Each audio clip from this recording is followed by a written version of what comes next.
Hi ಎಲ್ರಿಗೂ ನಮಸ್ಕಾರ. ಮಹಾಕುಂಭಮೇಳದಿಂದ ಅಯೋಧ್ಯೆ ಕಡೆಗೆ ನಮ್ಮ ಪಯಣ ಹೇಗಿತ್ತು ಅನ್ನೋದನ್ನು ನಿಮಗೆ ತಿಳಿಸ್ಕೊಡ್ತಾ ಇದ್ದೀನಿ. ಶ್ರೀರಾಮನ ದರ್ಶನ ಪಡೆದ ಸಂದರ್ಭ. ನಾವು ಬೆಳಿಗ್ಗೆ 9:30 ಅಷ್ಟರಲ್ಲಿ ಅಯೋಧ್ಯೆನ ತಲುಪಿದ್ವಿ.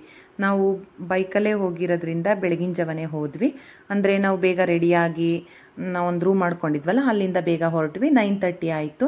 ಹಾಗೇ ಯೋಚನೆ ಮಾಡ್ತಾ ಇದ್ದೆ, ಫ್ಲೈಟಲ್ಲಿ ಬರ್ತೀನಿ, ಟ್ರೈನಲ್ಲಿ ಬರ್ತೀನಿ ಅಂದ್ಕೊಂಡೆ. ನಾನು ಬೈಕಲ್ಲಿ ಬಂದು ನಿಮ್ಮನ್ನ ದರ್ಶನ ಮಾಡ್ತಾ ಇದ್ದೀನಲ್ಲಪ್ಪ ಶ್ರೀರಾಮ ಅಂತ ಅಂದ್ಕೊಂಡೆ. ಅದಾದ ತಕ್ಷಣ ನಾವು ಗಾಡಿ ನಿಲ್ಲಿಸಿ ಒಂದು ಫೋಟೋನ ಕ್ಲಿಕ್ ಮಾಡ್ಕೊಂಡ್ವಿ. ಫೋಟೋನ ಕ್ಲಿಕ್ ಮಾಡಿದ ತಕ್ಷಣ ಆಮೇಲೆ ಹಣೆಗಿಡೋರು ಬಂದರು. ಇಡ್ಲಾ ಅಂತ ಕೇಳಿದ್ರು. ಆಯಿತು ಅಂದ್ಬಿಟ್ಟು ಎಲ್ಲರೂ ಇಡಿಸ್ಕೊಂಡ್ವಿ. ಅವರು ಪೂರ್ತಿ ಬೆಳೀತಾ ಇದ್ರು. ಪೂರ್ತಿ ಬೆಳಿಬೇಡಿ, ಸ್ವಲ್ಪ ಹಾಕಿ ಅಂತ ಹೇಳಿದೆ. ಇಲ್ಲ, ಚೆನ್ನಾಗಿ ಕಾಣಿಸುತ್ತೆ, ಹಾಕೊಳ್ಳಿ ಅಂತ ಹಿಂದಿಲಿ ಹೇಳಿದ್ರು. ಆಯಿತು ಅಂದ್ಬಿಟ್ಟು ನಾನು ಅದನ್ನು ಹಚ್ಚಿಸ್ಕೊಂಡೆ. ಮನಸಲ್ಲೇ ಶ್ರೀರಾಮ ಅಂತ ಅನ್ಕೋತಾ ಇದ್ದೆ. ಆಮೇಲೆ ಸೈಡ್ಗೂ ಇಡ್ತೀನಿ ಅಂತ ಹೇಳಿದರು. ಆಯಿತು ಹಿಡಿ ಅಂತ ಹೇಳಿದೆ.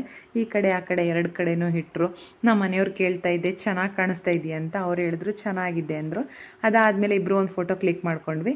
ಅದಾದಮೇಲೆ ನಾವು 4 ಜನನು ಕ್ಯೂಗೆ ನಿಂತ್ಕೊಂಡ್ವಿ. ತುಂಬ ರಶ್ ಇತ್ತು. ಆದರೂ 2 ಅವರ್ಸಲ್ಲಿ ಶ್ರೀರಾಮನ ದರ್ಶನ ಆಯಿತು. ಶ್ರೀರಾಮನ ದರ್ಶನ ಮಾಡ್ತಿದ್ದಂಗೆ ನಮಗೆ ತುಂಬ ಖುಷಿ ಆಯಿತು. ಜೈ ಶ್ರೀರಾಮ್ ಜೈ ಶ್ರೀರಾಮ್ ಅಂತ ಎಲ್ಲರೂ ಕೂಗಕ್ಕೆ ಸ್ಟಾರ್ಟ್ ಮಾಡಿದ್ವಿ. ಅವತ್ತು ಮೊಬೈಲೆಲ್ಲ ಒಳಗಡೆನೇ ಬಿಟ್ಟಿದ್ರಿಂದ ನಾವೆಲ್ಲ ಫೋಟೋ ಎಲ್ಲ ಕ್ಯಾಪ್ಚರ್ ಮಾಡಿದ್ವಿ. ಅದಾದಮೇಲೆ ಹನುಮನ ದರ್ಶನಕ್ಕೆ ಹೊರಟ್ವಿ. ಹನುಮನ ದರ್ಶನದಲ್ಲಿ ನಮಗೆ ಹಾರಗಳನ್ನ ಕೊಟ್ಟರು 2. ಆ ಹಾರನ ನಾವು ಈಚೆ ತಗೊಬರ್ತಿದ್ದಂಗೆ ಕೋತಿ ಬಂದು ನಮ್ಮ ಕೈಯಿಂದ ಕಿತ್ಕೊಂಡೋಯ್ತು. ಏನು ಮಾಡುತ್ತೆ ಅಂತ ಅಂದರೆ, ಅದು ಹೋಗಿ ಅದು ಕೋತಿ ತಿಂತಾ ಇತ್ತು ಅದನ್ನು. ಅದಾದಮೇಲೆ ಅಯ್ಯೋ ತಿಂತಾ ಇದೆಯಲ್ಲ ಇದನ್ನು ಅಂತ ನಾನು ಅಂದ್ಕೊಂಡೆ. ಅದಾದಮೇಲೆ ಕನಕ ಮಹಲ್ಗೆ ಹೋಗಿದ್ವಿ. ಕನಕ ಮಹಲಲ್ಲಿ ದರ್ಶನ ಮಾಡ್ಕೊಂಡಾದ್ಮೇಲೆ ನಮಗೆ ಬೆಂಗಳೂರವ್ರು ಸಿಕ್ಕಿದ್ರು. ಬೆಂಗಳೂರವರು 360 ಕ್ಯಾಮ್ರಾ ಇತ್ತು. ಮಾತಾಡಿಸಿ ಒಂದು ಫೋಟೋ ಕ್ಲಿಕ್ ಮಾಡಿ ನಮಗೆ ಸೆಂಡ್ ಮಾಡಿಕೊಟ್ರು. ಅವ್ರಿಗೆ ಥ್ಯಾಂಕ್ಸ್ ಹೇಳಿ ನೆಕ್ಸ್ಟು ನಮ್ಮ ಪ್ರಯಾಣ ಆಗ್ರಾದ ತಾಜ್ ಮಹಲ್ ಕಡೆಗೆ.